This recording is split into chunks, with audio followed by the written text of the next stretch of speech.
動画をご覧の皆さん、こんにちは。今回の動画では、北海道札幌知床を巡る2泊3日の旅をご紹介したいと思います。はい。では早速今回の飛行機でのルートの紹介です。まず、羽田空港から新千歳空港へ移動し、新千歳空港から札幌市内に1泊します。その後、丘珠空港っていう札幌市内にあるもう1個の空港から女満別空港に行き、女満別空港から知床へ。で、帰りは女満別空港から羽田空港へ帰ってくるというようなルートになっています。では早速ゲートに向かいます。保安検査前にこんなようなステータス会員専用のレーンがありました。この日だけだったんですかね。そしてダイヤモンドプレミアラウンジに行き、朝ですけれどもビールをいただきます。一番搾りプレミアムとシナモンロールをいただきました。搭乗する便は JAL511 10時25分発新千歳駅になっています。結構ね、ゲート前はかなりの混雑ですが、ありがたいことにグループ1から搭乗を開始いたします。今日のこの機材は A350900。いや、もう350最高です。ここがクラス J のシートで、今回は普通席でしたので、こちら非常口座席に座らせてもらいます。ほんとね、350広くて綺麗で、まだまだ最新機材って感じなので、おすすめです。飛行機は羽田を出発いたしまして、新千歳空港に向かっております。非常口座席なので、モニターはこんなような感じですけれども、たくさん映画も入っていますが、新千歳までね、ほんと1時間半もないので、あっという間です。飲み物は大好きなコーラを頼みました。では空港から快速エアポートに乗って札幌に移動いたします。約40分ぐらいで札幌駅に到着です。この日は11月の下旬でしたが、暖かくまだ秋の装いでした。はい。では最初の目的地です。ニコーリフレというここサウナ施設なんですけれども、ここのサウナ施設でまず最初にお腹が空いてたので、こんな担々麺を食べました。激辛で美味しかったです。ちょっとね、ハイボールも飲んじゃってます。当日受付で会員になれば2100円で利用できるので安くておすすめです。あんまりね、サウナが得意ではないものなので、早めに切り上げて私はホテルの部屋に行きました。相鉄フレッサイン札幌すすきのの、一部屋ですね。こちらのお部屋で、1泊7258円でしたので、だいぶ安く泊まることができました。あっという間に夜になりまして、夕食に向かっております。途中ですね、お店の近くに時計台もありましたので撮影しました。がっかりスポットと言われてますけどね、ライトアップされてすごい綺麗ですね。この時計台のすぐ近くにある、居酒屋に予約を入れました。居酒屋美濃屋さんというところで、この日、ウェブで調べて電話をして予約を入れたお店になります。刺身の盛り合わせなんかもありますし、ジンギスカンとかも本当にメニューがすごい豊富でですね、当然北海道なんで味も最高ですね。このエビもすごい美味しかったです。これは有名な北海道のホッケですね。関東のものよりすごく大きいし、身も多いです。これは豚肉におろしがかかってるものですね。で、焼き鳥です。焼き鳥もね、結構北海道美味しいので、もうなんか全てこのお店で揃ったって感じでした。そして夜のすすきのでお酒を飲んだ後、はい。山岡屋のラーメンでこの日は終わりです。ね、毎回北海道来るたびに食べてますけれども、山岡屋の、激辛味噌ラーメン大好きです。はい。2日目の朝は丘珠空港からスタートです。ここの空港から北海道エアシステムという JAL グループの飛行機に乗って女満別空港へ移動します。ご覧の通りもうすぐ、滑走路ですね。JAL 便2721女満別空港行きです。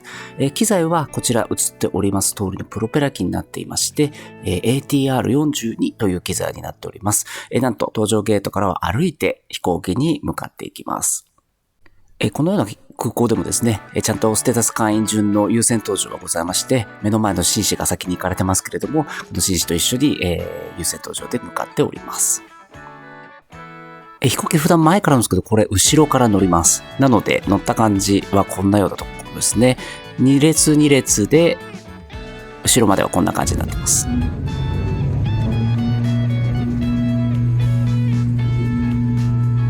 飛行機は定刻通りに出発いたしまして、丘珠空港から女満別空港に向かいます。丘珠空港は札幌の市内にありまして、すすきのからですとタクシーでだいたい30分ぐらいで着くすごく近い空港です。空港というか昔でいう飛行場みたいな雰囲気ですけれども、こんなように札幌市街地が望めるようになっています。ここの丘珠空港から北海道内いろいろな空港にこの北海道エアシステム飛んでおりまして、道内移動には便利だなと今回も思いました。では機内の様子です。目の前が雑誌を売れるエリアと机とで、間隔はこんな感じですね。ちょっと拳入らないぐらいです。今回の機材は先ほどご紹介した ATR 社の ATR42600 です。雑誌の他にもね、こんなような機内サービスの紹介なんかがあって、普段の JAL と一緒で飲み物も飲めますし、除菌シートなんかももらえるようになっています。飛行機の航行時間は30分ぐらいですので、本当にあっという間ですので、座席ね、狭かったですけども、全然問題ないです。なので結構プロペラ機って揺れるかなと思ったんですけど、揺れも全然なく、あっという間に女満別に到着となりました。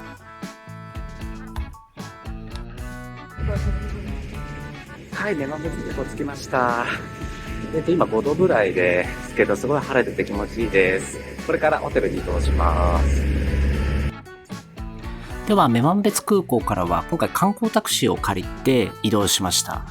その観光タクシーでホテルまでの道の途中で寄りたいところありませんかと言われたので来たのがこの流氷館になります。流氷館初めて来ましたので、目の前にいるのが実はその乗務員さんなんですけども、乗務員さんに、少し紹介してもらっています。このちっちゃい穴にですね、実はクリオネがいるんですけども、これがクリオネです。めちゃくちゃちっちゃかったです。本当はもうちょっと大きくなるらしいんですけど、それでもすごいちっちゃい生物みたいで、なんとか撮れてよかったなという感じです。あとはこんな感じで、この近海に住む、海の生物たちが展示されています。ちょっとね、かなりいろんな種類がいるんですけど、どれもこれもちっちゃくてですね、こうやってズームしてもうまく撮影できなかったりとかしました。こういった海の生物たちの展示のほか、本物の流氷があるお部屋もありまして、氷点下に設定されてすごく寒い部屋です。で、ここでですね、ちょっと濡れたタオルというのを貸してもらえるんですけど、これをブンブン振っていますとですね、このタオルがもうパキパキに固まるっていうのが昔のテレビで見たようなことが体験できるようになっています。ということでパキパキになりました。振ってる本人はね、あんまわかんないんですけれども、こんな体験もできるようになっているお部屋です。この後このミュージアムの一番上の屋上の展望台から網走の風景を見ました。今ね、天気が悪くてベランダには出れなかったんですけれども、窓から綺麗な、市内が見えるようになっています。そしてここの有名なものがこの塩キャラメルソフトクリームというものらしくてですね、これを乗務員の方も強く勧められていたのでいただくことにしました。これがね、めちゃくちゃ美味しかったですね。キャラメルの香ばしい香りがして、で、流氷の塩が振ってあるので甘じょっぱさで食べれるって感じです。で、続けて網走の港の近くにある道の駅に寄りましたので買ったものを紹介します。はい。で、買ったものですね。網走の道の駅で買ったんですけど、冷凍で、ものが多いので、全部、宅急便で送ってもらっちゃいました。で、塩辛とか、数の子とか、あと、ホッケ、これお店で食べたやつ美味しかったんで、冷凍のやつ買って今度焼いてみようかなと思います。あと、イクラ、ちょっとちびっこいのと、こういう箱に入ったやつ。あと、ホタテ。あと、こういう海苔。ラーメンのセットですね。これはお土産用ですけどね。で、ちょっとこの辺りにあるのが、お菓子でいつも買ってくる、この焼き東急。これめちゃくちゃ美味しい。いつも買う。北海道で絶対買う。で、あと、じゃがこポックルの北海道ときび味っていうのが出てたのと、こういう訳ありじゃがスティックなんかもあったので、こういうのもつまみで食べてみようかなと思います。トータルで2万円弱ぐらいですかね。送料込みだから、お得な感じだし、手軽でね、良かったです。はい、じゃあ動画の続きをご覧ください。そして買い物の後はランチです。炉端あかりというその道の駅のすぐ近くにあるお店で、箸置きもね、クリオネなんかがあったりとかしました。で、おつまみにこの茨ガニの昆布締めっていうのをいただきましたが、めちゃくちゃ美味しい。そして、もちろんビールもいただきます。北海道来たらね、もう札幌クラシックたくさん飲んで帰んなきゃということで飲んでおります。そしてここの名物がなんと釜飯です。アジの釜飯だったりとか、これは、タコの釜飯ですね。あともう一つはホタテの釜飯ということで、3人いたんで3種類、それぞれ別々に頼んでみました。そしてこれがもう本当に美味しい。釜飯ってあんまり北海道で食べるイメージなかったんですけれども、ここの売りがその炉端なので海鮮を焼いたりとかするスペースもあるんですが、ランチということで釜飯が自慢ですって書いてあったので注文して正解でした。虹も綺麗に出てきました。秋の北海道は本当に景色も綺麗でですね、時期的にはちょうど川に鮭が戻ってくる時期でして、川のところに来ましたらですね、ちょっとカメラでは見づらいんですけども、鮭が北上戻ろうとしているところも見ることができました。そして途中ですね、ここも名勝になっているようなんですけれども、おしんこしんの滝という、結構大きい滝ですねのところにも連れてってくれました。なかなかね、網走も本当に見るとこすごく多くあるのでですね、こんなところもドライブ兼ねていくのもすごくいいんじゃないかなと思います。で、実はこの後ホテル着いたんですけれども、ぜひこの国立公園行ってみましょうということで、世界遺産の知床国立公園もドライブしてもらっちゃいました。こんな風にね、野生の鹿なんかもすぐ見れたりします。耳についてるのが管理用のタグらしいですね。そして見てください。ちょっとここ最近巷でニュースになってた、熊です。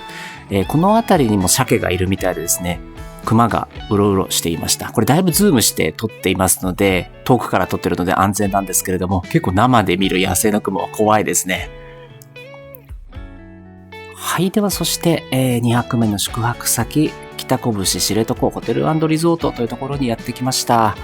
今回の、ね、旅の、最低の目的といっても過言ではないホテルです。こんなようなラウンジもございまして、一日中、お酒が飲めたりとかソフトドリンクが飲めたりするエリアなんかも宿泊者用に開放されております。おつまみも結構豊富でですね、このようなお菓子なんかも食べれますので、ここだけでもだいぶくつろげるエリアになってます。そしてこちらが宿泊する部屋で、露天風呂付きデラックスツインというお部屋です。このね、ベランダのところにちゃんと露天風呂がついてます。洗面周りはこんな感じでして、シャワーブースがあって、その奥に風呂に出れるようになってます。ベッドはついんですが、エキストラベッドの追加も可能でした。部屋から見るウトロ漁港の風景です。そしてですね、この部屋の自分的一番推しポイントは、このガス暖炉です。これガスの暖炉なんですね。それですごくあったかいんですよ。で、家でも欲しいなと思ってホームページで調べてみたらですね、100万円近くするとですね、これは諦めます。で、ホテルの目玉はこちらのサウナもありましてですね、うねうなという名前なんですけれども、木に囲まれたすごくいいサウナだと思います。あんまりサウナね得意じゃないんですけれども、ここで試しにということですね、人生初体験の水風呂も入ってみて、少しですけど整うが分かったような気がしました。ではホテルでの食事の様子です。ライフテーブルというレストランのビュッフェスタイルになっています。このようなね格好なんですけど、ちょっとお皿とか見てみてください。かなりねおしゃれに盛り付けてくれるんですね。このライブキッチンっていうんですかね、その目の前でさっと調理してこういう風に渡してくれます。こういったお寿司なんかもありますので、海鮮も、あとこういうザンギなんかもね、唐揚げですけどもかなりおしゃれに盛り付けてくれます。こういったモンブランなんかもすごく美味しかったです。はい、では最終日3日目の朝は、客室の露天風呂からスタートです。朝焼けを見ながらの風呂最高ですね。この後昨日と同じビュッフェ会場に朝食をいただきに行きます。朝食は朝からハンバーグが出ていました。で、お味噌汁とかパンも豊富でしたので、十分朝から楽しめます。これはコロッケです。いちいちおしゃれなんですよね。ホテルからの帰りはバスと電車を乗り継いでいきます。まずバスでこの知床斜里駅というところまで移動いたします。ここまでがだいたい1時間ぐらいですかね。で、ここの JR の駅から網走に今度は移動いたします。知床斜里駅からは JR 北海道の電車なんですが、味のある1両編成の電車になってます。電車が入線してきました。こちらの JR 網走本線車内もレトロな感じを味わうことができます。先ほどのホテルから知床斜里までのバスが1650円、知床斜里駅から網走駅までの JR が970円ということで、時間も2時間ぐらいかかっておりますので、なかなかの距離を感じます。それでは網走駅に戻ってまいりました。網走駅では空港に戻る前にランチを取ることにしました。やってきたのは盆の風網走別邸というラーメン屋さんです。ホテルの奥の方にあるラーメン屋でこんな味噌ラーメンを食べました。ちょっととろっとした味噌にこのストレート麺がすごく合う美味しいラーメンでした。女満別空港までは網走バスターミナルからバスに乗って向かいます。バスは1050円で30分ぐらいでこの女満別空港に到着いたしました。女満別空港には JAL ラウンジはありませんので、すぐにこの待合エリアにと移動いたしました。待合エリアかなり椅子多いのでですね、ラウンジはいらないかもしれません。それでは、タラップで渡って、JAL564 便女満別発羽田行きの便です。機材は B737-800 の機材でして、こちらの機材に乗って、羽田まで向かいます。クラス J は3列2列、普通席は3列3列です。この飛行機は日本航空564便、東京国際空港羽田行きでございます。この日の夕日はとっても綺麗でですね、機内から見るこの夕日を眺めながら女満別空港を出発いたします。あいにくこの機材、ディレイ、遅延を起こしておりまして、だいたい40分ぐらい遅れて出発とはなったんですけれども、その分いい景色が見れたかなと、ポジティブに捉えることにさせてもらいます。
飛行機が雲の上まで上がりますと、さらに大きな夕日が見えるようになってきました。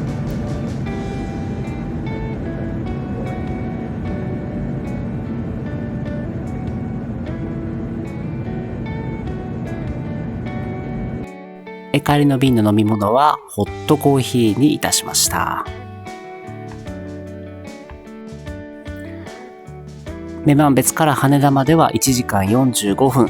航行時間にしては1時間半弱ということで、あっという間に羽田に到着です。そして間もなく夕日が落ちまして、見えてくるのが、この美しい東京の夜景です。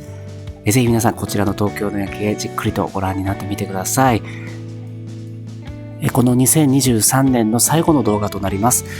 私は2023年最初の旅行が実は北海道でしたので、北海道に始まり北海道に終わったとても素晴らしい1年でした。香港、ペナン、またバリ島なんか海外なんかにも行きましたけれども、もう本当にコロナが終わって旅行が自由にできるようになって、すごくいい時代に戻ったなと思っています。残念ながらですね、私が持っている JAL のステータス JGC プレミアは来年3月末で切れてしまいます。その後もですね、JGC プレミアの継続はちょっと難しいかなと思っているんですけれども、その代わりにですね、来年はスターアイランス系列の飛行機ですとか、この JGC プレミアが切れる前にですね、なんとか滑り込みで海外旅行と海外ラウンジを堪能していきたいと思っています。